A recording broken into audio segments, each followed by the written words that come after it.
두 번째 강의를 시작하려고 합니다. 두 번째는 저희들 물려줄 영적 유산이라고 하는 주제를 가지고 좀 살펴보려고 합니다. 신앙 유전자라고 하는 책에 여러 챕터가 있어요. 처음에 책을 출판하고 우리 친구 목사님 홍민기 목사가 보더니 이게 너무 무겁다, 너무 길다 그러시더라고요. 사실은 그 창세기 12장부터 야곱까지 거의 한 장씩 좀 살펴보면서 그 성경에서 이야기하고 있는, 특별히 아브라함부터 야곱까지 이어지는 어떤 물려줄 영적 유산에 대해서 좀 다루고 있습니다만은, 오늘은 이것을 다 다룰 수는 없고 몇 가지 조금 뽑아가지고 좀 말씀드려야 될 것 같아요. 그 중에 오늘 창세기 13장, 오늘 두 번째 시간은 창세기 13장을 중심으로 물려줄 유산이 무엇인가 좀 살펴보려고 합니다. 앞 시간에는 저희들이 하나님이 아브라함을 부르신 이유는 그를 믿음의 조상 삼기 위함이었는데, 그 과정을 통해서 믿음이 잘 전수돼야 한다 하는 그런 사명, 그 사명 때문에 아브라함을 부르셨고, 그래서 교회가 아니라 가정이 신앙 전수의 중심이다, 가장 중요한 책임을 지고 있다. 그리고 교회는 그 가정에서 신앙을 잘 물려주게 하기 위해서 부모들을 구비시키는 일을 해야 된다는 부분을 우리가 살펴봤습니다. 이 시간에는 창세기 13장을 중심으로 물려줄 영적 유산이 무엇인가에 대해 살펴보려고 합니다. 우리가 영적 믿음의 유산을 물려주자 이런 얘기를 많이 하는데, 우리가 과연 물려줄 것을 가지고 있나? 이것들을 잘 생각해 봐야 돼요. 뭘 물려줄 것인가? 믿음의 유산을. 나한테 믿음의 유산이 있나? 이 부분들을 살펴봐야 됩니다. 그래서 우리가 창세기를 특별히 이제 12장부터 눈여겨 봐야 되는 것은 믿음 전수의 그 과정들도 살펴봐야 되지만, 무엇을 물려주었느냐, 어떤 믿음을 물려주었느냐, 이것도 굉장히 중요한 이슈입니다. 그것을 오늘날 우리 부모들은 내가 과연 자녀에게 무엇을 물려줄 것인가, 이것을 고민해야 된다고 하는 것이에요. 그것을 살펴보면서 그냥 교회에다 위탁해서 교회에서 교육 잘 시키겠지, 결코 그렇지 않습니다. 부모가 먼저 물려줄 유산이 있어야 돼요. 그렇지 않으면 물려줄 수가 없어요. 그래서 우리는 그 관점에서 어떤 믿음을, 어떤 유산을 물려줘야 될 것인가, 이 부분을 살펴보는 과정에서 오늘 특별히 13장을 좀 살펴보려고 합니다. 우리는 믿음을 갖고 신앙생활을 시작하면서 기대하는 게 있어요. 조금 내가 신앙생활을 하면 좀 편하게, 혹은 전보다 좀 형통한 삶을 살고 싶어하는, 하나님 우리를 보호해 주시고 이끌어 주시기 때문에 내가 좀 잘 풀리는 삶을 좀 살고 싶은 그런 욕망들이 있습니다. 그런 기대가 나쁜 것은 아니죠. 성경 여기저기에서 그거는 약속을 해 주셨어요. 그래서 그것을 주장하고 또 하나님께 구하는 것은 죄가 아닙니다. 문제가 없어요. 그러나 동시에 성경은 하나님의 백성으로서 겪어야 대한 어떤 시험에 대해서도 동시에 이야기를 하고 있습니다. 건강한 그리스도인이라면 받을 복과 더불어서 반드시 겪어야 되는 시험도 종합적으로 봐야 됩니다. 우리가 예수 그리스도를 따를 때에 하나님께 주시는 어떤 영적인 축복들, 금생과 내생에 유익한 것들이 있어요. 그러나 동시에 하나님 우리에게 네가 나를 믿으려면, 예수 그리스도를 따르려면은 동시에 이런 시험도 받을 것이다, 이건 필수적이다 라고 말씀하고 있습니다. 그래서 이 시험 받을 복과 더불어서 받는 시험에 대해서 우리가 종합적으로 보지 않으면 우리는 자꾸 치우친 신앙, 건강하지 못한 신앙으로 가게 되어 있다고 하는 것이죠. 하나님의 백성들이 받는 시험에는 여러 가지 종류들이 있습니다. 여러 종류가 있는데, 공교롭게도 영어로 하면 T자로 시작이 됩니다. 시련이 있고요, 테스트가 있습니다. 그리고 또 연단이 있습니다. 또 유혹이 있고요, 혹은 누가 파놓은 함정이 있습니다. 요 시험들은요, 각각 그 원인과 목적에 따라 분류를 해보는 것입니다. 시련, 트라이얼은 나의 의지와 상관없이 겪게 되는 어려움이죠. 갑자기 환경이 좋지 않았다든지 나의 의사와 무관하게 닥치는 고난들이 있습니다. 그런 우리가 이제 일반적으로 시련이라고 말합니다. 근데 시험은 그야말로 테스트예요. 사람들이 그 사람의 믿음을 알아보려고 혹은 하나님이 그 사람의 믿음을 알아보려고 하는 테스트입니다. 그것만 있는 것이 아니라 연단이 있죠. 훈련시키기 위해서. 그래서 어떤 그 시험을 겪으면 내가 정금과 같이 전보다 더 강하게 단단하게 이렇게 다시 나오는 그런 훈련이라는 트레이닝이라고 하는 시험이 있습니다. 또 유혹이 있어요. 그것은 원인을 가만히 보면 나한테 있어요. 그래서 내 욕심이 나의 부주의함이 원인이 되어서 겪는 어려움이 있고요. 또 누군가 나를 거꾸로 때리기 위해서 파놓은 함정이 있을 수가 있습니다. 나의 부주의함도 일부 원인이 되지만 내가 실족하도록 일부러 파놓은 어떤 함정 같은 것이 있을 수 있죠. 근데 이 시험이라고 하는 것은 날카롭게 구분되는 것은 아니에요. 어떤 경우는 유혹이 연단이 되기도 합니다. 또 어떤 경우는 시련이 시험이 되기도 합니다. 어쩌면 이렇게 구분하는 것조차 불필요할지도 몰라요. 다만 이렇게 나누는 것은 몇 가지 유익이 있습니다. 첫 번째는요, 책임 전가를 막을 수가 있습니다. 예를 들어서 내가 유혹에 넘어가고 나의 죄 때문에 초래된 고난임에도 불구하고 자꾸 외부의 환경에 내가 책임을 전가하는 경우가 있어요.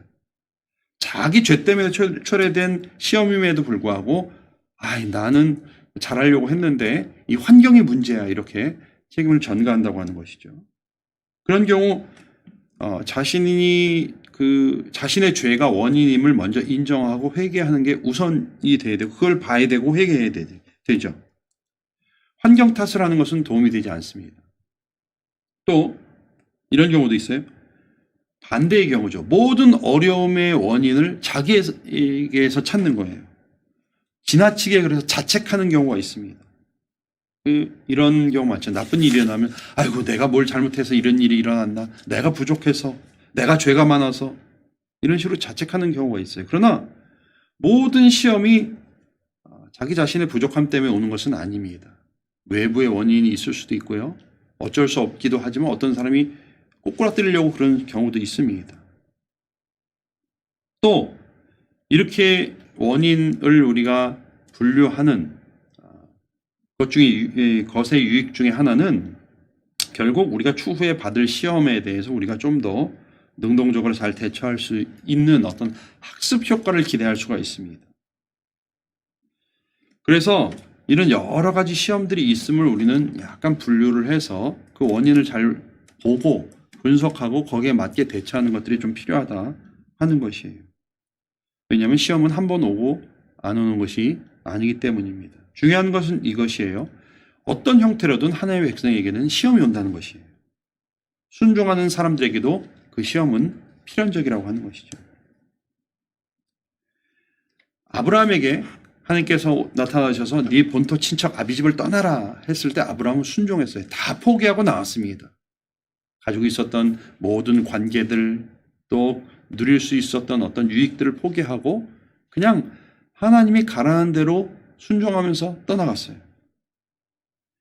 고생 끝에 하나님의 인도대로 간 곳은 지금 팔레스타인 지역 가나안 땅이었습니다. 그런데 웬일입니까? 거기에 기근이 닥치게 되었어요. 여러분, 이거 우리 기대랑 좀 다르잖아요. 다 포기하고 순종하면서 하나님 따라 갔는데 거기에 그냥 젖과 꿀만 흐르면 됐는데 시험이 기다리고 있었다고 하는 것입니다. 여기서도 우리가 분명히 확인할 수 있는 것은 이것이죠. 순종 끝에도 시험이 올 수 있다. 하나님의 말씀에 순종하여 간 가나안 땅에도 기근은 올 수 있다고 하는 것입니다. 오늘 우리가 세속사회에서 믿음을 견지하고 사는 것 쉽지 않습니다. 뿐만 아니라 우리 자녀에게 믿음을 잘 물려주려고 하는 것 쉽지 않습니다. 우리가 믿음의 결단을 하고 단단히 마음을 먹고 그렇게 해도 인생이 항상 형통하는 것은 아닙니다. 우리 자녀들에게 믿음을 잘 물려주려고 해도 반드시 시험은 오게 되어 있습니다.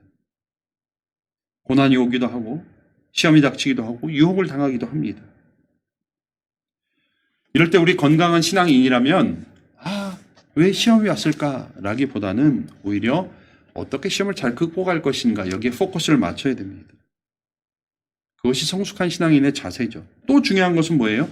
시험은 한 번 끝나고 안 오는 것이 아니라 자꾸 다른 형태로 여전히 우리에게 다가오고 있다고 하는 것입니다. 누가복음 4장 13절에 보면 이런 말씀이 나와요. 마귀가 모든 시험을 한 후에 얼마 동안 떠나니라. 저는 이 말씀을 오래전에 읽으면서 굉장히 충격을 받았습니다. 사탄이 예수님을 광야에서 내가 하나님의 아들이거든 하고 시험을 했어요. 근데 예수님이 그 시험을 다 이기셨어요.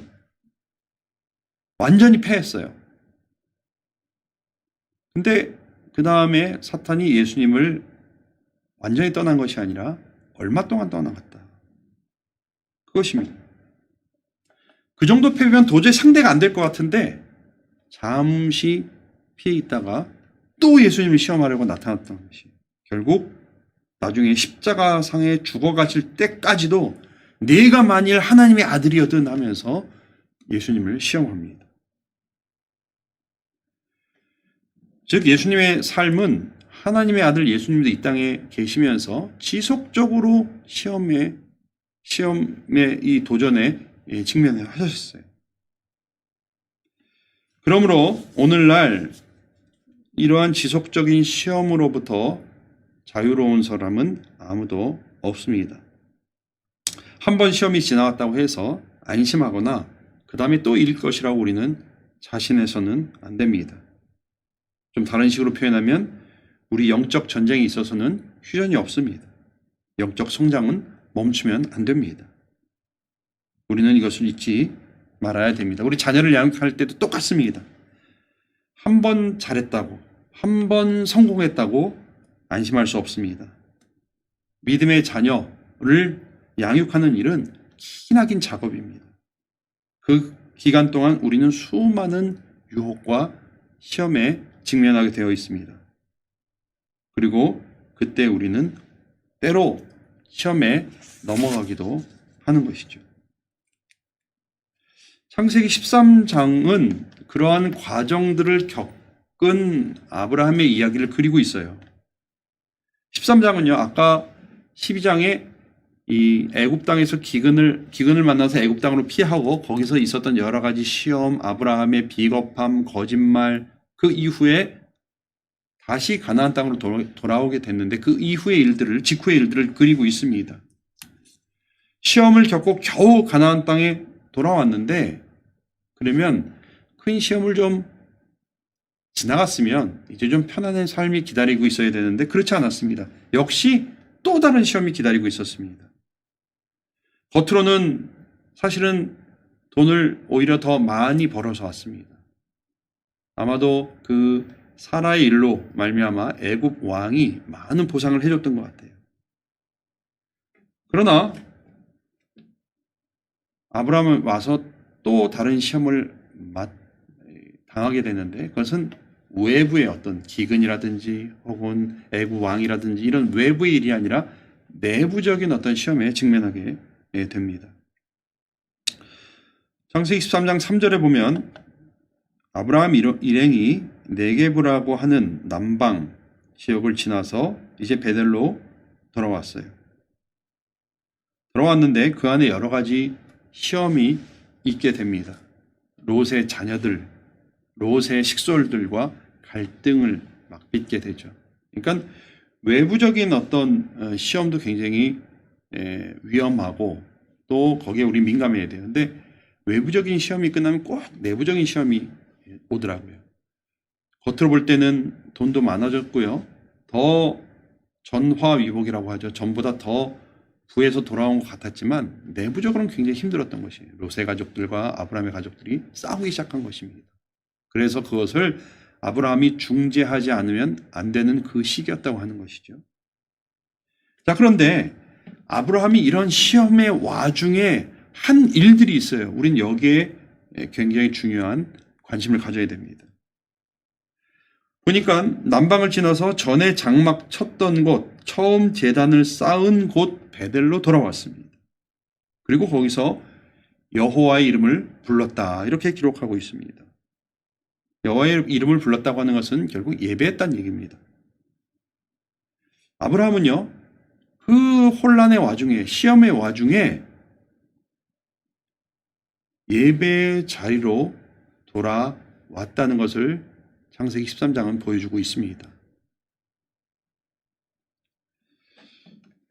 앞서 장황하게 설명을 드렸지만 우리 삶 가운데 신앙생활을 하면서 시험은 늘 있습니다. 아마 우리 천국 갈 때까지 계속 시험의 연속일 거예요. 그런데 그럴 때마다 우리가 잊지 말아야 되는 것은 우리가 하나님 앞에 나아가는 일입니다. 아브라함은 앞서의 그 큰 일들과 지금 내부의 아주 골치 아픈 그런 일들 가운데 예배했습니다. 예배의 자리로 돌아갔습니다. 여러분, 우리 인생 가운데 시행착오가 있을 수 있어요. 그러나 그때마다 우리는 예배의 자리로 돌아가야 됩니다. 그것이 상책입니다. 여러분, 우리는 완벽하지 않습니다. 우리 믿음 생활할 때 실수와 실패가 많이 있습니다. 그러나 그때라도 우리는 예배의 자리로 다시 돌아가야 됩니다. 우리 자녀들을 양육하면서 좌절을 많이 맛봅니다. 실패도 합니다. 그러나 그럴 때라도 우리는 처음에 그 자리, 예배의 자리로 돌아가야 하는 것입니다. 아브라함이 믿음의 조상이라고 불렸던 것은 그가 완벽해서가 아닙니다. 그가 실수나 실패를 하지 않아서가 아닙니다. 그러나 그가 믿음의 조상이 된 것은 그가 실패해도 넘어져도 항상 예배의 자리로 돌아갔기 때문입니다. 여러분, 한번 보시겠습니다. 아브라함이 가나안 땅에 정착하면서 장막을 치고 제일 먼저 한 게 뭐였냐? 그것은 제단을 쌓고 예배한 일이었습니다. 창세기 12장 7절에 보니까 여호와께서 아브라함에게 나타나 이르시되 내가 이 땅을 내 자손에게 주리라 하신지라. 자기에게 나타나신 여호와께 그가 그곳에서 제단을 쌓고. 이후에 아브라함이 베델과 아이사로 옮겨갔는데 여기서 아브라함은 두 번째 단을 쌓고 제사를 드립니다.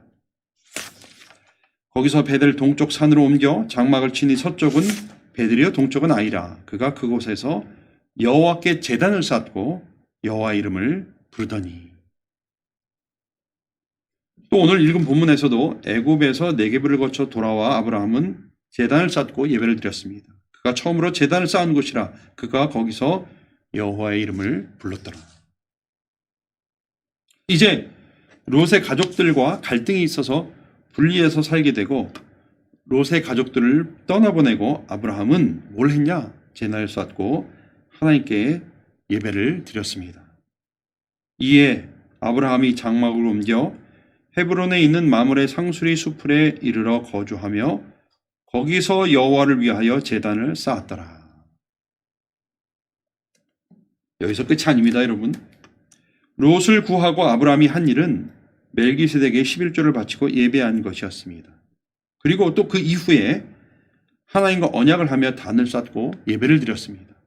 여호와께서 그에게 이르시되 나를 위하여 3년 된 암소와 3년 된 암염소와 3년 된 순양과 산비둘기와 집비둘기 새끼를 제사에 쓰게 하기 위해서 가져올지니라. 여기서 끝이 아닙니다. 아비멜렉과 우물을 놓고 갈등 끝에 계약으로 잘 마무리하고 나서 아브라함은 그곳에서 예배를 드렸습니다. 아브라함은 브엘세바에 에셀나무를 심고 거기서 영원하신 여호와의 이름을 불렀으며 나중에 아브라함이 이삭을 바치러 모리아 산에 간 이유도 제단을 쌓고 예배드리기 위함이었습니다. 하나님이 그에게 일러주신 곳에 이른지라. 이에 아브라함이 그곳에 제단을 쌓고. 여러분 어떻습니까? 지금 대충 추린 거예요. 아브라함은요, 다른 일에는 실수도 많았어요. 다른 일에는 실패도 많았어요. 그러나 예배하는 일에는 실패하지 않았습니다. 아브라함은 기본적으로 예배의 사람이었습니다. 아브라함은요, 예배 드리는 일에는 절대로 실패하지 않았습니다. 언제나 실수하고 넘어져도 예배의 자리로 돌아온 사람이었습니다. 여러분, 자녀를 양육하는 우리에게 주는 도전은 이것입니다. 양육의 기술을 익히거나 상담의 기법을 익히는 거, 이거 중요합니다. 그러나 기본적으로 부모가 먼저 예배의 자리로 돌아가는 것, 그리고 그 모습을 보이는 것, 이것이 굉장히 중요합니다. 자녀에게 좋은 것을 공급하는 것, 이거 중요해요. 그러나 그보다 더 중요한 것은 뭐냐? 자녀를 예배의 자리로 인도하는 것입니다. 이것이 최고의 선물입니다. 자, 이러한 아브라함의 예배자의 모습이 어떻게 전수되었는지 아십니까? 예배자 아브라함의 모습을 본 아들 이삭도 우물 때문에 아버지와 비슷한 갈등을 겪습니다. 그런데 그가 그 갈등을 겪은 이후에 처음 한 일은 예배드리는 일이었습니다.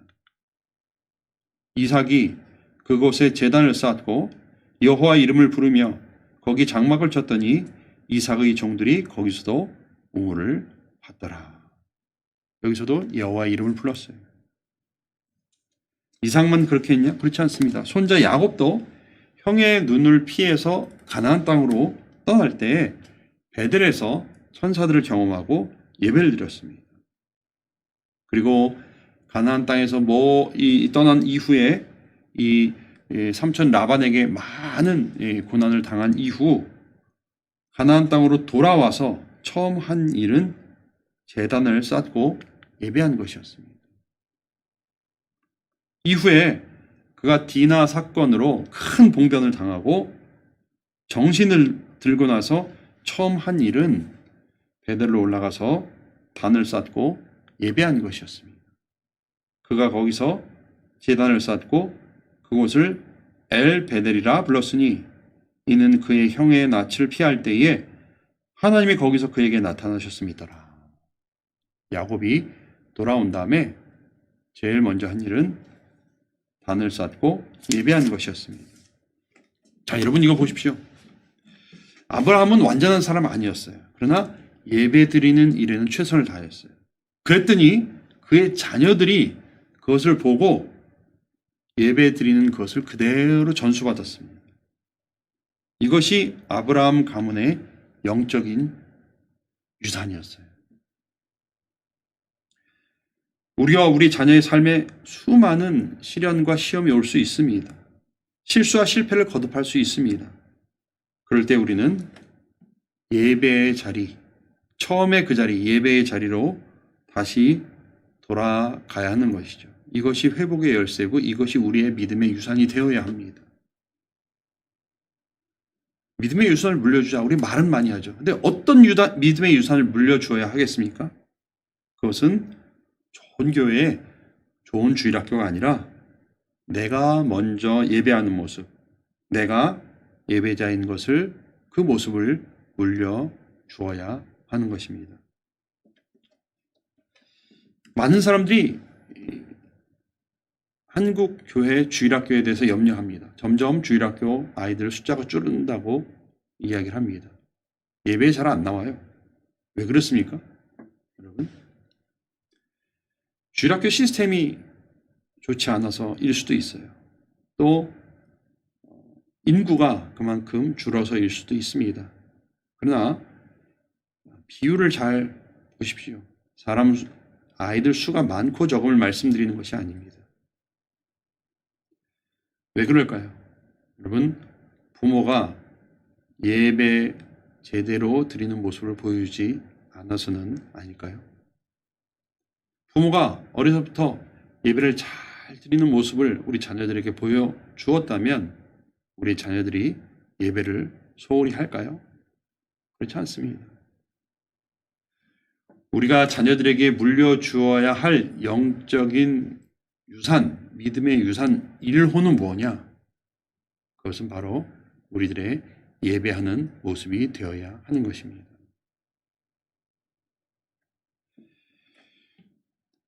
물론 우리가 예배를 잘 드린다고 우리의 삶이 금방 또 형통해지는 것은 아니에요. 이번 주 우리가 예배를 잘 드렸으니까 이번 주는 좀 형통하겠지. 이번 주 예배 잘 못 드렸는데 이번 주 무슨 나쁜 일 일어나는 거 아니야? 이런 식으로 제가 말씀드리는 것은 아닙니다. 예배 잘 드린다고 해서 갑자기 사업이 잘 되거나 우리의 자녀들이 형통하지는 않습니다. 참된 하나님의 백성이라면 이것 때문에 예배를 드리지는 않습니다. 오히려 예배는 우리 자신을 바꾸는 것이에요. 하나님께 나를 맞추는 것이 예배입니다. 나의 기준과 나의 마음을 내려놓고 하나님의 기준과 하나님 마음에 초점을 맞추는 것이 예배죠. 영국 수도에 가면, 런던에 가면 빅벤이라고 하는 큰 시계가 있습니다. 이 시계는 1859년에 제작이 되었는데 예나 지금이나 시간을 정확히 맞춘다고 해요.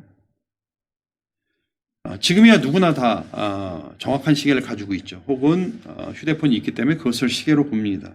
그러나 옛날에는 그렇지 않았습니다. 옛날에 다 손목시계나 회중시계를 가지고 다닐 때 이 시계가 정확히 맞지 않았어요. 천천히 가거나 했습니다. 그래서 사람들은 12시 즈음에 그 빅벤을 지나갈 때는 시계를 다 들었습니다. 그래서 그 빅벤이라는 시계가 12시를 땡 하고 울릴 때에 다 가던 길을 멈추고 그 시계를 빅벤의 시계에 맞췄다고 합니다. 예배가 바로 이런 것이죠. 예배는 주술도 아니고 공력도 아닙니다. 예배는 우리의 삶의 흐트러진 부분을 다시 하나님께 맞추는 것이죠. 그래서 하나님만이 위대하시고 하나님만이 세상의 주관자이시며 하나님만이 내 인생의 왕이심을 재확인하는 것이죠. 그것이 예배입니다. 그러므로 예배를 드리지 않는다면 이렇게 비유할 수 있을 것 같아요. 우리 틀린 시계를 계속 보면서 그 시간에 맞춰서 사는 거라고 비유할 수가 있겠습니다. 그러나 예배를 우리가 제대로 드릴 때에 우리의 삶에 흐트러졌던 것들, 느리갔던 것들, 고장난 것들 다시 그 예배를 통해서 발견하고 고치게 되는 것이죠. 맞추게 되는 것이죠. 하나님께 맞추게 되는 것이죠. 그것이 예배입니다. 물론 예배는 기본적으로 하나님을 높이는 것이에요. 그러나 하나님을 만나는 것이기도 합니다. 만날 때에 우리 자신의 부족함이 드러나는 것이죠. 우리끼리 있을 때는 누가 잘났는지 누가 못났는지 잘 판단이 안 서요.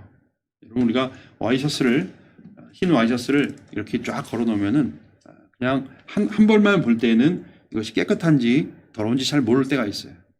그러나 새로 어떤 와이셔츠를 사놓고 그 안에 넣어놓으면 금방 새 것과 헌 것이 구별이 됩니다. 새 것이 기준이 되기 때문에 그렇죠. 마찬가지로 우리끼리 있을 때는 누가 좀 더 의로운지 의롭지 않은지 사실은 도토리 키재기입니다. 판단하기 쉽지 않아요. 그러나 하나님 앞에 섰을 때 우리의 본 모습이 드러나게 되는 것이죠. 하나님 앞에 섰을 때에 내가 정말 어떠한 존재인지 드러나게 되는 것이죠. 하나님 앞에 서는 것, 하나님을 만나는 가장 강력하고 중요한 통로는 예배입니다. 예배를 통해서 주님을 높이는 가운데 주님이 그 예배 가운데 임재하셨을 때 비로소 나 자신을 볼 수 있게 되는 것입니다. 내가 얼마나 부족했는지, 내가 얼마나 더러웠는지, 내가 얼마나 못 살았는지 그것을 알게 되고 다시금 결단을 하고 다시 한번 주 앞에 서는 것, 그것이 예배입니다. 그래서 예배가 그만큼 중요한 것이에요. 내가 먼저 예배에 그러한 성실한 모습을 보일 때 우리의 자녀들이 예배에 성실한 모습을 보이게 된다고 하는 것입니다. 그렇게 예배의 자리에 돌아가도 문제는 여전히 있습니다. 아브라함에게도 계속 롯과의 갈등이 있었지요. 특별히 많은 돈을 축적하는, 많은 부를 축적하는 가운데 문제가 불거져 나왔습니다. 그 많이 축적된 재산 때문에 문제가 발생하는 것이에요. 가난하면 가난한 대로 어려움이 있고요. 또 부유하면 부유한 대로 어려움이 있는 것입니다. 그러니까 그것으로 우리의 삶이 바뀌지 않아요. 우린 착각하죠. 환경이 좀 바뀌면 우리 삶이 바뀔 것이라고. 우리 사람이 바뀔 것이라고. 그런데 그렇지 않습니다. 제가 목회를 하면서 보면은 어느 집이나 기도 제목이 없는 가정이 없습니다. 경제적으로 어려우면 어려운 대로 기도 제목이 있어요. 돈만 있으면. 근데 부유한 집은 부유한 집대로 어려움이 있습니다. 차라리 돈이 없었으면, 이런 말을 듣습니다. 모두 다 각각 그 수준에서 또 그 방향에서 어려움이 있는 것이에요. 어떤 어려움은 좀 쉽고 어떤 어려움은 더 어렵다, 이렇게 말을 할 수가 없어요. 경제적으로 어려운 가정 가운데 더 그 어려움을 잘 극복할 수 있는 어려움이 있는가 하면, 또 경제적으로 부유한 그런 가정 가운데 닥친 시험이 더 풀기 어려울 때가 많이 있습니다. 자녀 양육할 때도 마찬가지예요. 우리가 어렸을 때는 또 어렸을 때, 아이들이 어렸을 때 어려움이 있죠. 또 10대 되면 10대대로 어려움이 있어요. 그 이후에는 또 그 이후에 어려움이 있죠. 특별히 우리 자녀들 어렸을 때는 또 아이들이 어리기 때문에 갖는 어려움이 있지만 점점 자랄 때 이런 겪는 어려움들은 조금 다른 것들일 수가 있죠. 어떤 연구에 의하면 부모가 언제 가장 고통스러울까? 자녀 양육에 대해서 언제 가장 고통스러울까? 어떤 연구에 의하면 10대 때 가장 고통스럽다고 합니다. 다 어렵지만 10대 때 부모가 받는 고통이 제일 크다고 해요. 아무튼 점점 이 시험이 바뀌어지죠. 근데 이제 부모는 변하지 않아요. 그래서 우리 우리 자녀가 어린아이와 같을 때 그것을 풀어갔던 그 방법으로 똑같이 10대 때 풀어가려고 하는 수가 있습니다. 그렇기 때문에 이제 고통이 커지는 거예요. 다른 문제인데 똑같은 방식으로 대응할 때 문제가 생기게 되는 것이죠. 어쩌면 아브라함도 비슷한 경우를 당했던 것 같아요. 이제 좀 다른 문제에 직면했어요. 근데 이제 아브라함은 조금 다른 모습으로 이것들을 풀어나갑니다. 롯과 어떻게 하냐면 이제 갈라서기를 합니다. 롯으로 하여금 독립하게 하는 것이죠. 그러니까 가족이 무조건 같이 있다고, 한 가족으로 있다고 다 이렇게 좋은 건 아닌 것 같아요. 적당히 거리를 두는 것이 아브라함의 해결책이었습니다. 그러니까 때로 문제가 생겼을 때 그것을 적절히, 그것과 어떤 적절한 거리를 유지하는 것도 굉장히 중요한 것 같아요. 그러니까 아이가 어렸을 때는 우리가 그 문제에 대해서 가깝게 가가지고 그것들을 해결해 줘야 될 수가 있어요. 깨우치게 해줘야 되고 그것을 우리가 어떤 그 일을 우리가 풀어야 될 수도 있어요. 부모로서. 그러나 이게 자녀들이 좀 자라가면은 그것들에 대한 어떤 대응이 조금 달라져야 됩니다. 어떻게 달라져야 되냐면 자녀 스스로 그것을 해결할 수 있도록 도와줘야 돼요. 점점 갈수록. 근데 그게 쉽지 않죠.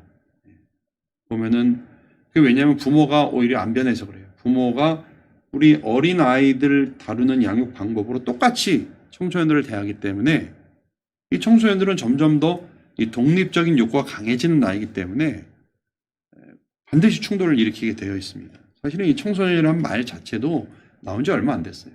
미국에서 이 산업혁명이 일어나면서 이 부모들이 이 자녀들을 위탁하기 시작하고 자기들이 이 양육을 하지 않고 위탁하기 시작하면서 나온 용어들입니다. 사실은 그 전엔 청소년이라는 말이 없었고 다 어덜트입니다. 아이들이. 그러니까 우리가 지금 청소년이라고 한정 짓는 그 나이 대들은 오래전에는 전부 다 어른 취급을 했었죠. 성경에서도 마찬가지입니다. 성경에서도 청년, 청소년이라는 말은 나오잖아요. 청년이라는 말이 나오긴 나와요. 근데 우리가 생각하는 청년이 아니에요. 거기서 말하는 청년은 오히려 젊은이, 그러니까 결혼을 갓 한 그런 나이대를 말하는 것입니다. 그러니까 제가 무슨 말씀을 드리려고 하냐면 사실 청소년들은 이미 어덜트라고 우리가 봐도 되는 거예요. 그런데 산업혁명이 일어난 이후부터 이 청소년층에 대해서 우리가 각별하게 다시 한번 생각하게 됐던 원인이 있습니다. 그래서 우리 어린아이들을 양육하는 그 방식 그대로 어른애들을 양육하려고 할 때 상당히 문제가 생기죠. 그래서 청소년 같은 경우는 전문가들이 뭐라고 조언하냐면 적당히 거리를 두어야 된다 얘기합니다. 적당히 거리를 두어야 되고 어떤 경우는 잔소리보다는 눈을 감아주는 게 나을 수 있다 이렇게 조언을 합니다. 물론 타락하는 것, 죄를 짓는 것을 눈 감아주라는 것은 아니에요. 그러나 이런 것들이 있죠. 예를 들어서 방을 어지럽게 한다. 우리 어린 아이들에게는 이것을 훈육을 해야 돼요. 마땅히 양육을 해야 되고 훈육을 해야 됩니다. 청소년기에 있는 아이들 같은 경우는 그런 잔소리보다는 차라리 문을 닫으라고 조언을 합니다. 전문가들은. 그것은 그래서 자녀들이 자기들이 이렇게 물리적으로 혹은 정신적으로 이렇게 약간 거리를 두어서 스스로 생각할 수 있는 그러한 시간과 공간을 마련해 주어야 한다고 하는 것이죠. 그렇다고 책임을 소홀히 하라는 말은 아니에요. 아브라함이 이제 롯에게 독립하기를 권했는데 이렇게 거리를 두자는 것에는 상당히 괜찮았어요. 그러나 독립한 이후에 계속해서 어떤 책임을 지지 않았다는 면에서는 아브라함이 실패를 했죠. 그래서 이제 나중에 소돔과 고모라로 연결이 되는 거 아닙니까? 부모는 자녀를 배려해서 스스로 올바른 선택을 하도록 도와줘야 돼요. 그러나 또 방치하면 안 돼요. 이게 그래서 그 사이에 굉장히 어렵습니다. 청소년 전문가가 이야기하를 그러면 어떻게 해야 되냐?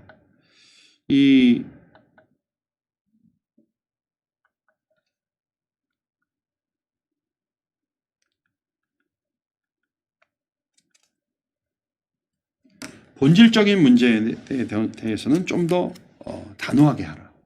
그러나 비본질적인 문제에 대해서는 좀 관용하라. 이렇게 얘기를 합니다.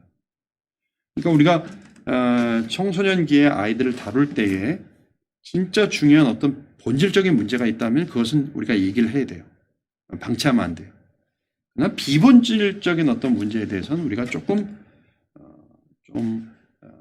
관대하게 이렇게 지도를 해야 된다고 하는 것이죠. 또 다른 것은 큰 문제는 좀 능동적으로 대처를 해야 돼요. 큰 문제. 그러나 작은 문제는 수동적으로 개입을 해야 된다.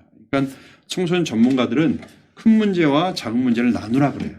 그래서 큰 문제, 아주 근본적인 거, 아주 그런 것들에 대해서는 우리가 좀 더 능동적으로 대처를 해야 되지만 예를 들어서 이불을 안 갠다든지 아니면 음악을 크게 듣는다든지 이런 것들은 좀 놔둬라. 그러니까 도덕적이거나 영적인 문제는 좀 능동적으로 지도를 하고 옷차림이라든지 방 청소라든지 듣는 음악 종류나 소리 이런 것들은 그냥 넘어가라 이야기입니다. 제 말이 아니라 청소년 전문가들이 조언하는 것들입니다. 자, 그러면 우리 자녀들에게 그러면 점점 자녀들이 자라갈수록 우리의 지도의 한계를 느끼게 되죠. 양육의 한계를 느끼게 돼요. 훈육의 한계를 느끼게 됩니다. 그럴 때 어떻게 해야 되냐? 그럴 때 가장 우리가 확실히 할 수 있는 것 중에 하나는 예배의 자리라고 하는 것입니다. 특별히 큰 문제에 대해서 우리가 제시를 할 때에 그것이 예배를 통해서 제시가 되어져야 한다고 하는 것이죠. 예배 드리면서 읽는 성경에 여러분 인생의 대부분의 큰 원리들은 다 나와 있습니다. 그럴 때 자녀들이 작은 선택을 할 때에 그 그 영향을 받아서 올바로 선택할 수 있게 된다고 하는 것이죠. 저는 믿음의 가정에서 자라났습니다. 부친은 그냥 동네 작은 교회의 장로셨습니다. 그런데 가정 예배를 드렸어요. 저희는. 근데 저는 사춘기 때 반항심도 있었고 믿음에 대해서 도전하기도 했고 많이 했지만 지금 돌이켜볼 때 우리 가족들이 같이 드렸던 그 예배를 잊을 수가 없습니다. 감격스러워서 잊을 수 없던 것은 아니었어요. 또 저희 부모님이 저를 혼내실 때에 말씀을 가지고 혼내시기도 하셨습니다. 그래서 예배가 싫기도 사실 했습니다. 그러나 그때 들었던, 같이 읽었던, 억지로라도 읽었던 그 말씀들이 있습니다. 그 말씀들이 다 기억나는 것은 아니지만 그 원리들은 그 반항심 많고 질풍노도와 같은 그 시기의 그 청소년 마음 가운데 박혀요. 그래서 나중에 내가 위기에 닥쳤을 때 혹은 시험에 직면했을 때 그 말씀들이 내 인생을 잡아줬던 그런 기억들이 많이 납니다. 특별히 저희는 잠언 말씀, 창세기 말씀을 주로 읽었는데 그 잠언 말씀 그것이 아주 이 부모님이 뭐라 할까요? 장소리 하는 그 내용이 사실 거기 다 들어가 있어요. 근데 이게 성경 말씀이기 때문에 그저 그냥 잔소리를 들리는 것이 아니라 그래도 그것이 그 영혼 가운데 새겨지게 된다고 하는 것입니다. 너무 뻔한 대답으로 돌아오는 것 같습니다. 그러나 가정 예배는 자녀들에게 지나친 간섭을 하지 않으면서도 동시에 방치하지도 않고 또 그들이 영적으로 홀로 서는 데 굉장히 좋은 방법이 된다고 하는 것입니다. 어떤 믿음을 우리가 물려줄 것인가? 믿음의 유산 많은 것들이 있어요. 또 창세기 보시면 아브라함에게 많은 믿음의 유산들이 있었습니다. 그러나 아브라함이 이삭과 야곱에게 물려주었던 좋은 또 가장 중요했던 유산 중에 하나는 바로 예배였습니다. 예배하는 모습이었습니다. 그래서 그 자자손손 예배하는 것을 잊어버리지 않았습니다. 오늘날 우리 자녀에게 물려줄 영적인 유산이 무엇이 있습니까? 여러 가지가 있겠지만 특별히 부모가 하나님 앞에 온전하게 성실하게 예배드리는 것, 전심으로 예배드리는 모습, 이것이 우리 자녀들에게 물려주어야 할 굉장히 중요한 믿음의 유산입니다. 그 유산, 믿음의 유산, 물려줄 유산, 이것을 많이 갖게 되시는 저와 여러분들 되시길 바랍니다.